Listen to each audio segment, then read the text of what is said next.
Dans les moments où la solitude enveloppe notre existence, une transformation subtile mais puissante commence à se produire. C'est un moment précieux où l'âme, enfin libérée des bruits et des attentes du monde extérieur, se tourne vers l'intérieur, où la véritable connexion avec le divin devient possible. La solitude n'est pas un vide, mais un espace fertile, un sanctuaire où les pensées peuvent s'épanouir sans être étouffées par les influences extérieures.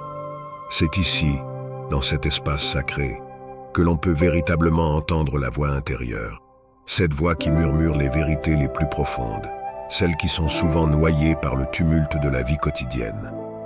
Le monde peut voir cette solitude comme une forme d'isolement, mais pour ceux qui choisissent de l'embrasser, c'est une opportunité rare de plonger dans les profondeurs de leur être. Chaque moment de silence est une invitation à explorer les couches de soi-même, à découvrir les désirs cachés, les rêves inachevés et les vérités que l'on n'a peut-être jamais osé affronter. Cette introspection permet une renaissance intérieure, une redécouverte de soi qui ne peut être réalisée qu'en se retirant temporairement du monde, en embrassant le silence et en écoutant le murmure de l'âme. Lorsque l'on se retire dans la solitude, un processus de transformation profonde commence à s'opérer, presque imperceptible au départ, mais inéluctable. C'est un voyage intérieur où chaque pensée, chaque émotion devient un miroir révélateur. La solitude agit comme un catalyseur, accélérant les changements qui sommeillent en nous. En étant seul, on se voit confronté à son propre reflet, dépouillé des artifices et des masques que l'on porte pour le monde extérieur. Ce face-à-face avec soi-même peut être éprouvant, mais il est aussi extraordinairement libérateur. La transformation personnelle qui en découle est souvent imprévisible. Ce que l'on découvre dans la solitude peut bouleverser notre compréhension de qui nous sommes et de ce que nous voulons devenir. C'est un processus d'épuration où les anciennes croyances, les peurs enracinées et les schémas de pensée limitants sont mis à nu et remplacés par de nouvelles perspectives. Ce renouveau intérieur n'est pas un simple ajustement de surface, mais une reconstruction profonde qui touche l'essence même de notre être. À la fin de ce voyage solitaire, une lumière nouvelle émerge. Ce n'est pas simplement la lumière du changement, mais celle de l'éveil. L'individu transformé porte en lui une force qui inspire, une authenticité qui éclaire le chemin des autres. Ceux qui ont traversé cette profonde métamorphose possèdent une sagesse et une résilience qui deviennent des phares pour ceux qui les entourent. Dans le silence de la solitude, les chaînes invisibles des influences extérieures commencent à se desserrer.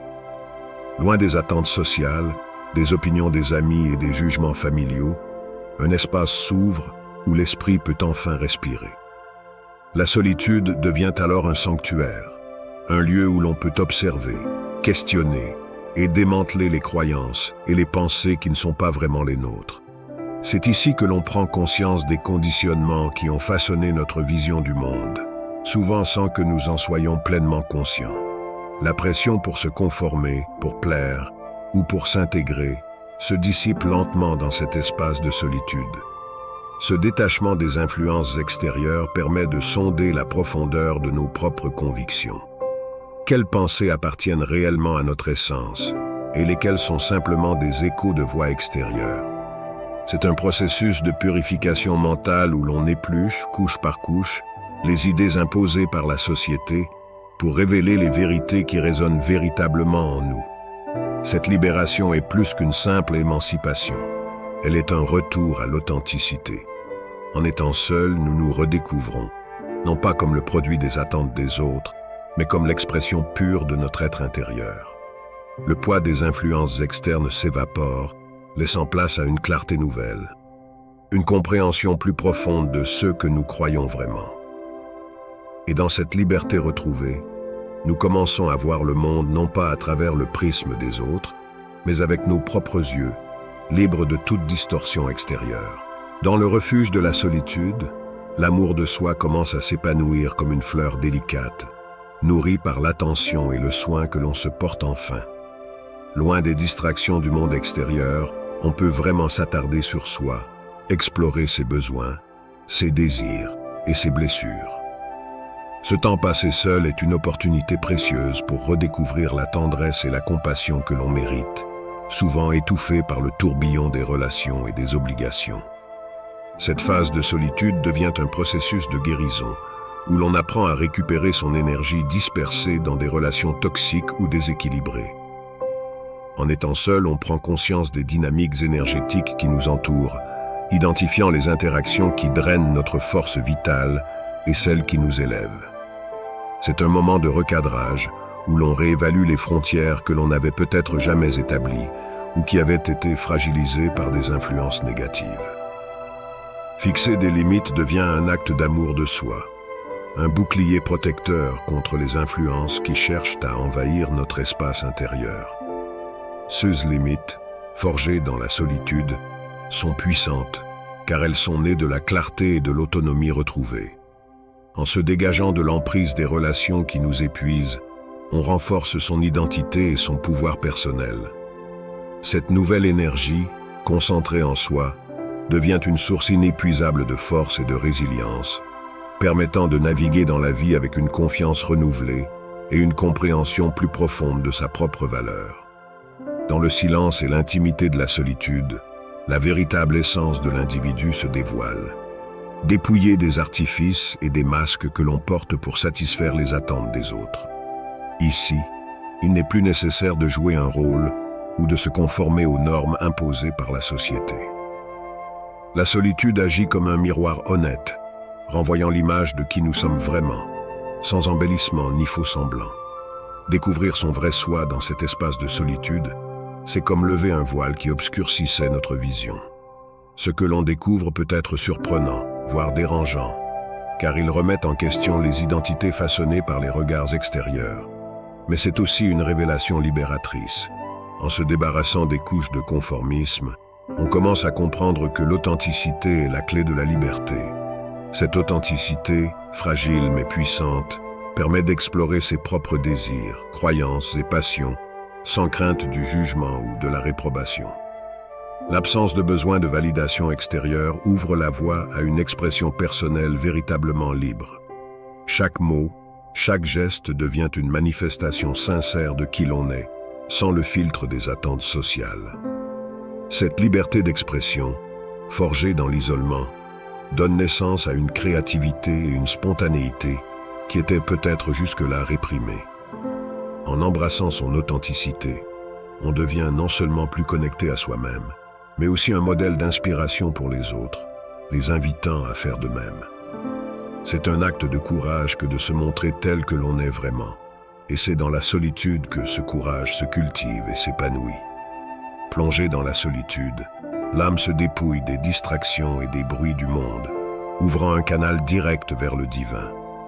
Ce voyage spirituel solitaire n'est pas une fuite, mais une quête pour atteindre une vérité plus élevée, une compréhension plus profonde de soi et de l'univers. Dans ce silence sacré, l'ego s'efface peu à peu, laissant émerger une connexion intime avec le divin, un lien qui transcende les mots et les formes. Cette communion spirituelle devient un échange fluide où les réponses aux questions existentielles semblent jaillir naturellement de l'intérieur, comme si elles avaient toujours été là, en attente d'être découvertes. La solitude révèle que le divin n'est pas extérieur, mais réside en nous, toujours présent, mais souvent voilé par l'agitation de la vie quotidienne.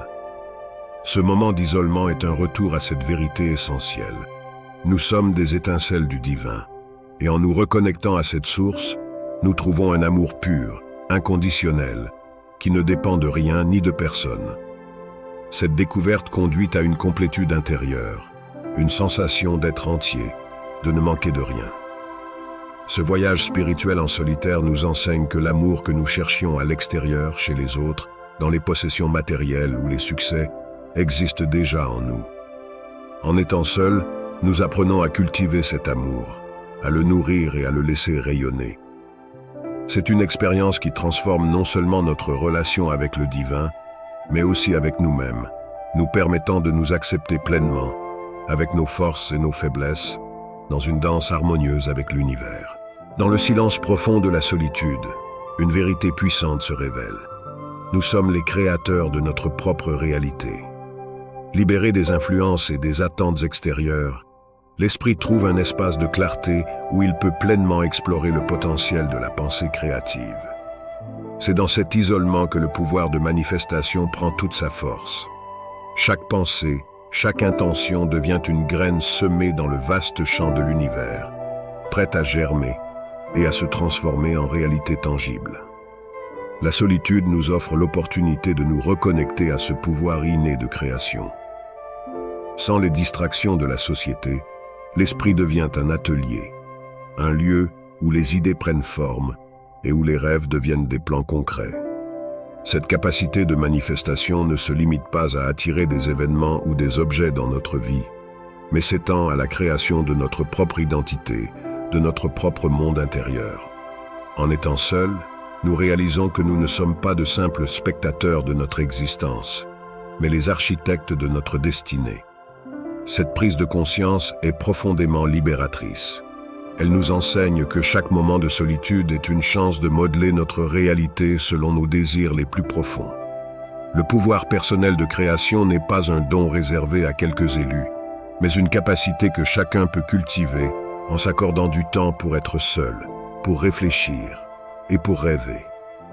En embrassant ce pouvoir, nous devenons maîtres de notre propre histoire, capables de transformer le quotidien en une œuvre d'art, façonnée par nos intentions et notre volonté. Lorsque la vie plonge dans l'obscurité, ces moments de ténèbres sont souvent redoutés, perçus comme des périodes de perte et de désespoir. Pourtant, la solitude dans ces instants devient une alliée précieuse, offrant un espace pour embrasser cette obscurité plutôt que de la fuir. C'est ici que la véritable alchimie spirituelle se produit. En confrontant nos peurs les plus profondes, nos doutes et nos douleurs, nous découvrons que l'obscurité est un terrain fertile pour la transformation. Les moments sombres ne sont pas des fins en soi, mais des passages, des initiations qui nous poussent à explorer les parties de nous-mêmes que nous préférons souvent ignorer. En étant seuls face à l'obscurité, nous sommes forcés de plonger en nous-mêmes, de sonder les profondeurs de notre âme. Cette confrontation avec l'ombre révèle des vérités cachées, des forces insoupçonnées et des aspects de notre être qui ne peuvent émerger que dans le silence et l'isolement. Ce voyage à travers l'obscurité est une étape essentielle sur le chemin de l'éveil spirituel. C'est une reconnaissance que la lumière et l'ombre sont indissociables, que l'une ne peut exister sans l'autre. En embrassant l'obscurité, nous ne nous contentons pas de survivre à ces moments difficiles, mais nous les transcendons, les utilisant comme un levier pour atteindre une compréhension plus profonde de nous-mêmes et de notre place dans l'univers. La solitude, dans ces périodes, devient un guide, nous conduisant vers une renaissance spirituelle, où l'obscurité est vue non pas comme une fin, mais comme le creuset de notre propre illumination.